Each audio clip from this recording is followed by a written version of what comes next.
Mega Man PC 1 and Mega Man PC 3 were the wand of Gamelon of the Mega Man games. I don't even think I have pictures of their robot masters. Yeah. And if I do, they probably make me cry in my sleep. I know what they look like. I know it's already in my head. It But will never escape. they're pretty terrible. If I remember correctly, Dynaman based off of Megaman. Oh yeah, also they didn't actually make them. They just kind of palette swapped everybody to make them. So it's as terrible as you think, but not as terrible as the Mega Man Wonder Swan game. Because that was terrible. That was more terrible than the most terrible thing you could ever think of ever. Because, alright, let's rewind back to Mega Man 2 on the Game Boy. Everyone hates it for some reason, I don't know why. And Inafune even hates it, but then again, I realized the other reason why. It's because the guys who made that ended up making the Wonder Swan game. I even think I deleted the pictures for the Wonder Swan game because it's terrible. But essentially, a Mega Man from the future shows up and it's like, I'm from the future and I'm evil, so I'm going to shoot people with my gun and send out my robot masters like Stopwatch Man, who's like 2 watches, and Open Air Grill Man, who's literally a kotatsu, and Flute Man, who plays the flute. Oh, yeah. That actually sounds exactly like what happened in Mega Man trying to be evil. The what? Are you talking about the Game Boy or the Wonder? The Wonder Swan game. See, in the Mega Man 2 one, it was like, Wily goes into the future, kidnaps Mega Man after Wily's given up stuff, converts him into a robot named Quint. Mega Man shoots him in the face, and we never hear about Quint ever again. Nobody likes jackhammers. Well, yeah, that is true. Nobody likes jackhammers, because for some reason, Wily thought it would be cool to paint him green and make him ride a jackhammer. So, that's what Mega Man is supposed to look like 30 years in the future when he becomes evil. Yeah. Yeah, Yep. it was.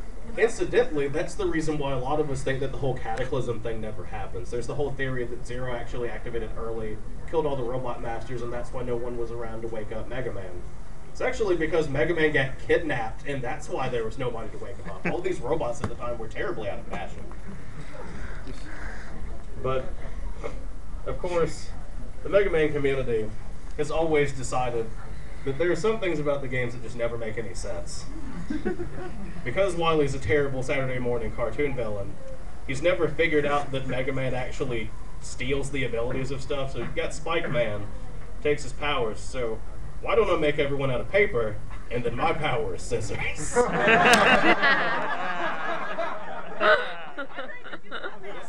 This is right up with the room full of spikes, which Wily should just make already. Yeah. I mean, in Mega Man 9 and 10, we had some pretty tough levels in Wily's level. Like the, hey, you have to bounce on jets to be able to fly over everything. By the way, everything is lined with spikes. Oh, hey, there's an item. It's a 1-up. Nope, that's a Met. It's just wearing a 1-up for its head. You don't even get the 1-up when you kill it. Yep, Wily was finally learning. One time I actually got a life out of one of those bastards. But, of course, after Legends and X and such, they decided that it was time to spruce up the series a little bit and bring it more into the 21st century. So we ended up getting Mega Man Battle Network. And there are as many people who love Battle Network as there are people who hate Battle Network. I, for one, absolutely love Battle Network. Thank you! Because, Thank you. here's the thing, Mega Man is under, the original Mega Man games were made under the assumption that in the future there'd be robots everywhere. Legends is, and not Legends, but Battle Network was built under the assumption there's going to be internet everywhere. So yeah. I love you, man. I love you, man. So they decided to make Mega Man accordingly by turning them all into net programs in the net, and there's robots on the net and stuff. And actually, the interesting thing of the games at this point is started noticing a trend. All the Mega Man games are like the Gundam series. You've got the old one, which is like original Gundam. You've got X, which is the dark sequel. You've got Zero, which is the darkest sequel. Because incidentally, had Inafune gotten what he had planned to, X was supposed to be the bad guy of the Zero games. It wasn't copy X. X just goes crazy and puts everybody under a totalitarian rule, and Zero wakes up to fight him. But Capcom didn't want that, much like how X was supposed to actually look like Zero. And then, of course, there's Turn A Gundam, which is Legends, because it's really good but poorly received, and it's fantastic. And it's set way in the future. And then, of course, Battle Network is the original Gundam Seed, because it's like the original, and as many people hate it as they do love it, because who in here loves Battle Network? Who in here hates Battle Network? You're very few and far between, but still. And then, of course, we've got Star Force. And nobody likes Star Force. And that's why it's Seed Destiny. And of course, ZX is X. It was killed before it could do anything. And incidentally, if you're a Toku fan, X is great because you can just think it's a Kamen Rider game and it works perfectly. Yeah, because he does the henshin pose, and that one, X and Zero live on as henshin devices. They go, well, in our version, they go like Mega Max, or I can't remember because I was Mega Merge.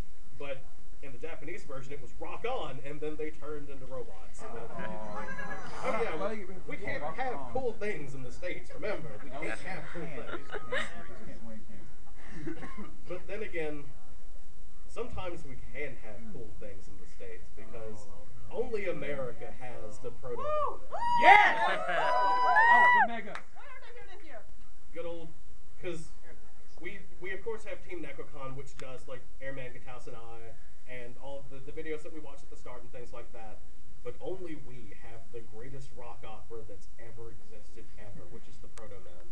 If you ever are anywhere where they're doing a show, I demand that you go see them because their shows are brilliant. I thought last year here. Little man too.